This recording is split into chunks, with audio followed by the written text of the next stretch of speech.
안녕하세요. 군사돋보기입니다. 언젠가부터 영화나 드라마, 게임을 통해 우리 주변에는 한번 생겨나기 시작하면 급속도로 불어나는 무시무시한 좀비 떼들을 자주 볼 수 있게 되었습니다. 세계 곳곳에서 좀비를 목격했다는 괴담들이 들려오기도 하지만 아직 이 같은 일은 상상 속의 허구에 가까운 일인데요. 그런데 세계 최강의 군사력을 가진 미군이 좀비들과의 전쟁에 대비하는 진지한 계획을 가지고 있다고 합니다. 그 계획이란 구체적으로 어떤 것이며 이런 계획을 짜는 이유는 무엇일까요?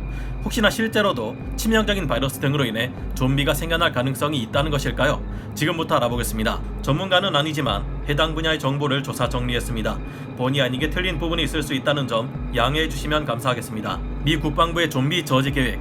영화 속에서 수많은 좀비들이 통제할 수 없을 정도로 급격히 불어나 미 국방부에서는 2012년 실제 존재하지도 않는 좀비들이 세상을 지배했을 때를 상정해 군대와 경찰, 병원, 연방정부기관, 사설보안업체들이 모두 함께하는 훈련을 하기도 했는데요. 미 국방부 예하의 전략사령부는 좀비 아포칼립스 상황에 대응하기 위해 2011년 4월 콘옵 8888이라는 문건을 작성했습니다. 콘오프는 작전 개념을 뜻하는 말로 컨셉트 오브 오퍼레이션의 줄임말입니다. 이 문건은 좀비 아포칼립스 상황이 발생했을 때 정치적, 법적 문제 및 실제 처하게 될 문제점들과 그에 대한 해결책들로 구성되어 있습니다. 콘옵 8888에서는 좀비 아포칼립스 상황을 발생 원인에 따라 분류해 놓았습니다. 영화 월드워 Z나 28일 후에서처럼 바이러스로 인해 생길 가능성이 가장 높다고 보고 있고요. 그 외 방사능, 흑마술, 외계인의 기술에 의해서도 발생할 수 있다고 보고 있습니다. 또한 생물학 병기로 인해서 좀비가 창궐할 수 있다고 보고 있는데요. 이들 중에서 주로 바이러스성 좀비를 중점적으로 다루며 좀비를 만드는 병원균이 빠르게 전파될 경우 좀비의 전투력 증가와 인간의 전투력 약화는 기하급수적인 속도로 진행될 수 있다고 경고하고 있습니다. 영화에서 친구나 가족이 좀비가 되어버리면 미처 이를 떨쳐내지 못하다가 같이 죽게 되는 상황이 자주 발생하는데요. 이 때문일까요? 콘옵 8888에서는 좀비를 인간이나 동물과 같은 일반적인 생명체로 취급하지 않고 있습니다. 즉 사람이라면 미국의 법과 국제전쟁법의 보호를 받아야 하지만 그런 교전수칙 같은 것은 고려할 필요가 없다는 말이죠. 만약 좀비가 크게 늘어나 돌이킬 수 없는 사태가 되고 계엄령이 발동되고 나면 그야말로 인정사정 없이 어떤 방식으로든 좀비들을 무찌르는 것이 허용된다는 말입니다. 특히 국제전쟁법에서 금지하고 있는 무기까지 사용해 좀비를 공격해도 되는 만큼 지금은 웬만해서는 사용되지 않는 전략 핵무기나 생물학 무기, 너무 잔인해 민간인 거주구역에서는 사용이 금지된 네이팜탄 같은 대량 살상 무기까지도 허용될 수 있을 겁니다. 좀비들을 특정 구역으로 잔뜩 유인해 한 번에 대규모의 폭격을 퍼붓는다면 아주 효율적으로 좀비들의 숫자를 크게 줄일 수 있을 겁니다. 미 국방부의 콘옵 8888에서는 좀비에 대한 군사적 대응을 5단계로 나누고 있는데요. 1단계에서 좀비가 출현하기 시작하면 먼저 전방의 군부대가 좀비들을 제압하고 시간을 버는 동안 군과 민간 모두의 좀비를 소탕하는 요령을 교육시키는 것이 첫 단계입니다. 그리고 2단계에서는 훈련을 받은 부대들이 좀비 전염 구역으로 투입되어 좀비 소탕 작전을 시작하고 아직 빠져나오지 못한 시민들을 구출합니다. 동시에 좀비 바이러스의 전염을 막기 위해서 소독 및 격리를 실시하는데요. 이 단계에서는 정부가 좀비를 무찌르기 위한 강력한 전투 의지와 전투 능력을 갖추고 있음을 대외에 확실히 알립니다. 제3단계에서는 좀비들을 제압하고 최대 한 달 이상 전투가 가능한 상태를 유지합니다. 남아있는 좀비들을 모두 격투하기 위해서 현재 사용이 금지된 무서운 무기들도 거리낌 없이 사용하게 됩니다. 제4단계에서는 좀비들을 쓰러뜨리고 무력화된 좀비들의 시신을 완전 소각 처리해 감염의 위험을 없앱니다. 혹시나 도심 구석구석 숨어있을지 모를 좀비들을 찾아 모두 격퇴하고 약 2개월 정도 전투가 가능한 상태를 유지하는데요.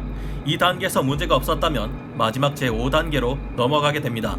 이 단계에서는 정부의 통제력을 다시 회복하고 좀비의 저항을 완전히 무력화합니다. 좀비와의 전투를 치를 경우 필요하다면 외국과의 연합작전을 수행할 수 있다고 기록되어 있는데요. 특히 주목할 만한 점은 이 부분입니다. 좀비는 모든 인류의 위협이기 때문에 이를 소탕하기 위해 잠시나마 일시적으로라도 미국의 적국과도 연합할 수 있다는 항목인데요. 그렇다면 좀비가 실제로 발생할 수 있다는 말일까요? 영화 속에서나 등장할 법한 좀비와의 전쟁을 매우 진지하게 다루고 있는 콘옵 8888. 실제로 좀비가 발생할 확률이 얼마나 되기에 이런 군사작전 계획까지 존재하는 것일까요? 실제로 좀비가 생겨날 가능성 자체는 매우 낮습니다. 인간이 근육을 움직이는 방법은 뇌에서 일정한 전기 신호를 보내고 액틴이 미오신 사이로 흘러들어가 근섬유가 수축한 다음 동시에 여러 근육을 통제하는 등 말로는 다 설명하기 어려운 온갖 복잡한 전달 과정이 일어나는 일인데요. 좀비가 되면 뇌도 무한하게 재생되거나 활동할 수 있다는 설정이 있다면 또 모르겠습니다.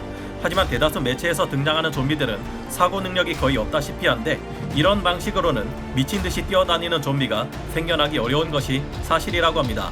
전 세계적으로 좀비들이 그렇게 기하급수적으로 늘어날 가능성 또한 낮다고 합니다. 다만 좀비가 실제로 존재한다고 가정하고 초기에 이를 대수롭지 않게 여기고 초기 대처를 어설프게 한다면 어떻게 될지 알 수 없습니다. 좀비 영화들 속에서도 전 세계 정부기관들 중 좀비의 발생 원인이 무엇인지 진앙지가 어디인지 알 수 없다는 설정이 등장하는 것을 보셨을 텐데요. 이 같은 설정은 현실성을 끌어올려 높은 몰입도를 가져오기 위한 설정, 클리셰 중 하나입니다. 하지만 인류가 만들어낸 현대 무기의 위력은 그동안 보여드렸듯이 생각보다 훨씬 강력합니다. 대인 저지력 90%대 후반의 강력한 총기들만 해도 좀비가 움직이는 것 자체를 할 수 없도록 만들어버릴 정도인데요. 그 이상의 기계화 보병, 전차, 장갑차, 자주포, 공격 헬기들, 각종 공대지 무기를 사용하는 전폭기나 폭격기들, 온갖 함대지 무기를 사용하는 해군의 함정들까지 동원된다면 고작해야 뛰어다니는 좀비들로서는 대항하기 어렵다고 합니다. 최악의 경우 좀비들만 남게 된다면 ICBM이나 SLBM 같은 탄도미사일도 있으며 여기에 핵탄두를 장착한다면 좀비들의 창궐 범위 정도야 깨끗하게 지워버릴 수도 있습니다. 부품 조달만 잘 이루어진다면 생존자들을 핵추진 항공모함 안에서 최대 50년 동안까지도 버틸 수 있다 하고요. 공기로 인한 바이러스의 감염으로 좀비가 생겨난다면 모를까. 직접 물어서 감염된 좀비가 생겨난다면 이 정도로는 인류 문명을 위협할 정도는 되지 못한다고 많은 전문가들은 이야기하고 있습니다. 그렇다면 실제 발생할 확률도 낮은 좀비에 왜 대비하는 것일까요? 실제 발생할 확률도 낮은 좀비 아포칼립스 상황에 대처하는 코너 8888 계획은 왜 나오게 된 것일까요? 미국의 전략사령부 대변인이 밝힌 바에 따르면 이 문건은 군사학을 배우는 학생들에게 있어 군대의 계획, 그리고 명령을 전개시키는 기본 개념을 가르쳐주기 위해 활용된 것이라고 합니다.